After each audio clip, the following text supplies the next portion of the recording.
शरीर डॉक्टर ने कहा कि 82% काम नहीं करता है, लेकिन हमने उस तरफ कभी ध्यान नहीं दिया। हमारे पास है क्या है, उसको समाज और राष्ट्र के लिए कैसे उपयोग में ला सकते हैं, इस दिशा में काम किया है। तो मैं 18% शरीर लेकर आपके सामने खड़ा हूँ, तो पीछे तक अगर मेरी आवाज सुनाई देती है और अगर बाबू जी के इस धाम में आप श्रद्धा भक्ति भाव से आए हैं तो जयकारा गूंज उठना चाहिए, पाकिस्तान बॉर्डर तक जाना चाहिए कि बाबू जी के भक्त कहीं हमला तो नहीं कर रहे, तो वो जयकारा होना चाहिए।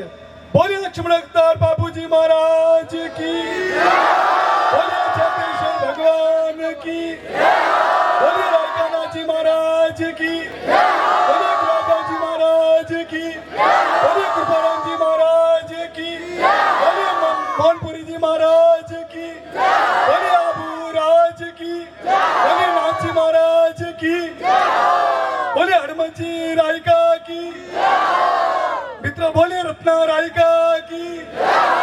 मित्रों ये जो जयकारे लगाए हैं, इस जयकारों में वो आपके सारे महापुरुषों का स्मरण किया है, आपको इस बात का स्मरण करवाने की कोशिश की है हमने कि जिस कुल में आपका जन्म हुआ है उस कुल के हनुमान जी जैसे रायका के कुल में हुआ है, मोहनपुरी जी जैसे महापुरुष मालानी के मादे हुए, उस कुल के आप वंशज हो, आप ऋषियों की संतान हो, आपके अंदर अपार क्षमता है, इस भावना से ये जयकारा लगाया है। तो अब सबसे पहले तो इस मंच पर विराजमान मां सरस्वती के पुत्र सम्मानीय आदरणीय दिनेश जी भाई साहब, जिन्होंने जो बाबू जी के स्पेलिस्ट भी कह जाते हैं भजनी के कलाकार में, तो इनके लिए एक बार जबरदस्त तालियां बजाएंगे अपन। मित्रों वैसे मेरा गला थोड़ा खराब है क्योंकि हम पिछले 4 दिन से उस महापुरुष को याद कर रहे हैं, उस युग पुरुष को याद कर रहे हैं जिन्होंने एमपीसी समाज का नाम दिया, वो गुर्जर समाज का लाडला, वो रबारी समाज का गौरव कह सकते हैं, कर्नल बाबा की यात्रा में पिछले 4 दिन से लगे हुए हैं। तो एक बार उस कर्नल बाबा को भी याद करेंगे क्योंकि इस जोधपुर संभाग में उस कर्नल बाबा की जो अस्थि विसर्जन यात्रा पिछले 4 दिन से चल रही है। अभी आज लखननाथ जी की धुनी लामिया में जैतारण के आसपास आज वो यात्रा पहुंची है। 11 तारीख को वो पुष्कर उनका विसर्जन होगा। बहुत बड़ा एक महापर्व होने जा रहा है। उस प्रोग्राम को लेकर लगातार हम लोग उस अभियान में लगे हुए हैं। तो थोड़ी आवाज आज जैसी होनी चाहिए वैसी नहीं है, लेकिन कोशिश करेंगे कि अगर इतने दूर से मैं आया हूँ तो मेरी बात जरूर आपके बीच में रखूंगा। तो सबसे पहले तो केसर कमेटी का खूब खूब धन्यवाद है उन नौजवान युवाओं का जिन्होंने देवासी समाज को, पूरे भारतवर्ष के रबारियों को, रायका मालधारी पशुपालक वर्ग को एक करने का जो आज यहाँ पर एक ये महासमुद्र का आयोजन किया है, इसके लिए राजू भाई और उनकी पूरी टीम का खूब खूब धन्यवाद है। मित्रों इस प्रकार के जो कार्यक्रम होते हैं वो समाज को बहुत बड़ा संदेश देते हैं। मित्रों अभी ठाकुर साहब विराजमान थे, सम्मानीय सरपंच संघ के अध्यक्ष जो शायद पास में गांव है वहां के सरपंच है, क्या नाम था उनका, भगवान सिंह जी। अभी उन्होंने फरमाया कि जिस धरती पर हम बैठे हैं वो बाबू राठौड़ की धरती है, जिनके साथ में हमेशा साया की तरह जिनमें कर्तव्यों का निर्वाह किया, स्वामी भक्ति का प्रतीक के रूप में बड़े समर्पण भाव से बाबूजी राठौड़ के साथ हमेशा अटल साहब के साथ खड़े रहे। ऐसे हनुमान जी रायका का भी एक सुंदर इतिहास है। मित्रों हमारे सम्मानीय बाबूलाल जी भटलाई के नेतृत्व में हमने ज्ञापन दिया एसडीएम कलेक्टर को। मित्रों ये नौबत क्यों आई, हम क्यों सरकार के सामने गिड़गिड़ा रहे हैं, हम सरकार के सामने क्यों लाचारी ले रहे हैं, क्योंकि कहीं ना कहीं ये कमियां आप में है। आज पूरे जोधपुर संभाग में 12 सीटों पर आपका एमएलए निकल के आता है, लेकिन दुर्भाग्य है कि आज आपकी आवाज उठाने वाला इस विधानसभा में एक भी आपका भाई नहीं है।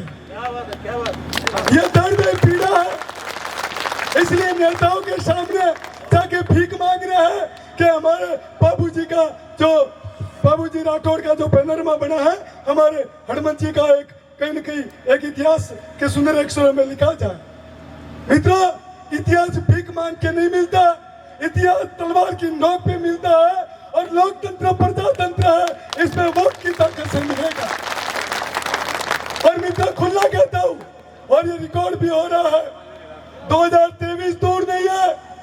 अगर सत्ता में बैठी सरकार अगर पशुपालकों को नजरअंदाज करने की कोशिश करेगी तो मां कसम मातृभूमि की ऐसे सरकारों को उखाड़ के फेंक देंगी।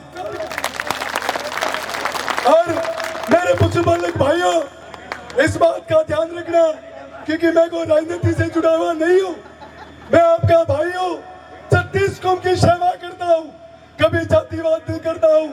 रोड पे पड़ा हुआ पागल उसकी जात पूछ के नहीं लाता हूँ, वो मानव है, मानव सेवा करना हमारा धर्म है। लेकिन जिस समाज से आता हूँ उस समाज को कमजोर होते हुए भी हम नहीं देख सकते हैं। अगर समाज को मजबूत करना जातिवाद कहलाता है, समाज को शिक्षा में आगे बढ़ाना जातिवाद है, समाज को राजनीति में बढ़ाना जातिवाद है, तो मेरे जैसे झालाराम देवासी हजारों पैदा करूंगा मैं। इसलिए मेरे भाइयों, आज आपको जगाना आया हूं। मेरे पशुपालक भाइयों, जगो, ये जगने का समय है। अगर आप नहीं जगे तो आने वाली पीढ़ी आपको माफ नहीं करेगी। इसलिए मेरे नौजवान साथी भी खड़े हैं। पिछले समय जब पंचायती राज के चुनाव थे तो 150 सरपंच आपके भाई जीत के पंचायती राज में अपना नेतृत्व कर रहे। तकलीफ तो नहीं है ना? मित्रों, मैं कहता हूं जो लड़ा नहीं है वो आगे बढ़ा नहीं है। ये सर के बाल कटते हैं ना तो बढ़ते हैं, और ये आंखों के ऊपर के बाल नहीं करते तो ये कभी नहीं बढ़ते। इस बात का ध्यान रखो।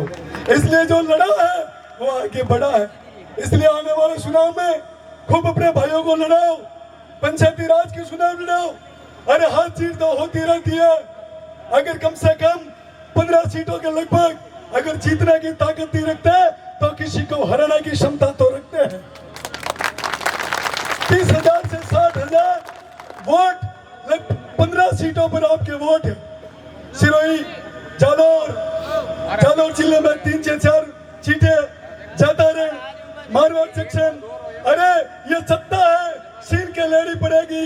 और ये सीन का अगर दृश्य देखना है तो पाली मारवाड़ विधानसभा का एक बेटा मंगलाराम देवासी जिनको ठुकरा दिया था और आपके भाइयों के दम पे वो प्रधान की सीट पे सुशोभित है। मित्रों, यही बात रेवदर में आपकी बहन प्रधान के सीट को सुशोभित करके 36 कुंभ की सेवा करी है। मित्रों, लड़ना पड़ेगा। जब इन नौजवानों में आपके हक और हितों की लड़ने की क्षमता पैदा हो जाएगी। मित्रों, आपको ये बाबूजी की धरती पे मैं खड़ा हूँ, आपको इतिहास लिखने के लिए आपको गिड़गिड़ाने की जरूरत नहीं है। ये सत्ता खुद आएगी कि बोलो रायका जी कौन सा इतिहास लिखना है, वो ताकत पैदा करो। अरे सुन के हम भेजते हैं, क्या सत्ता के सामने ये हमारी समाज भीख मांगेगी? हमने वोट दिया है और वोट की ताकत है। या तो सरकार सुधर जाए और हमारे इतिहास जहाँ पर मिटे हैं या मिटाने की कोशिश की है, समय रहते सरकार सुधर जाए तो ठीक है, नहीं तो ये नौजवान कहते हैं कि जहाँ जवानी चलती है वह सरकारों का भी जमाना चलेगा। इसलिए जवानों ने कमर कस ली है। इसलिए मेरे भाइयों, 11 तारीख को कर्नल किरोड़ी लाल बैसला जिन्होंने गुजर भाई 72 गुजर भाइयों ने शीर कटाया है आपके आने वाली नस्लों को सुधारने के लिए। तो आपको सबसे पहले तो मैं नारा दूंगा, क्योंकि आज पशुपालक के भाई रबारी समाज के नौजवानों ने इस कार्यक्रम का आयोजन किया है, तो इस मंच पे मेरी समाज का कैसा भला हो सके इस भावना को जरूर रखूंगा। भले अगले कार्यक्रम में मुझे बुलाओ तो ठीक है, नहीं तो झालाराम देवासी न तो सम्मान का भूखा है जब तक इसमें शरीर में इस 18% शरीर में बैठा हुआ लग जब तक प्राण है इस मानव जाति की सेवा में और देवासी समाज की भलाई में लगाऊंगा। इसलिए आप सबको एक नारा लगाना है, कर्नल साहब अमर रहे, क्योंकि आज वो कर्नल साहब की जो अस्थि यात्रा अपने आसपास में है उनको जरूर अपन याद करेंगे, क्योंकि उन्होंने जो दिया है ना मित्रों वो कोई नहीं दे सकता। आज उनकी वजह से आपके कई भाई IAS, IPS, RS, डॉक्टर और अनेकों प्रकार की सेवाओं में जा रहे हैं। इसलिए इस कर्नल बाबा की इस बलिदान को, गुजर भाइयों की कुर्बानियों को ये पशुपालक कभी नहीं भूले।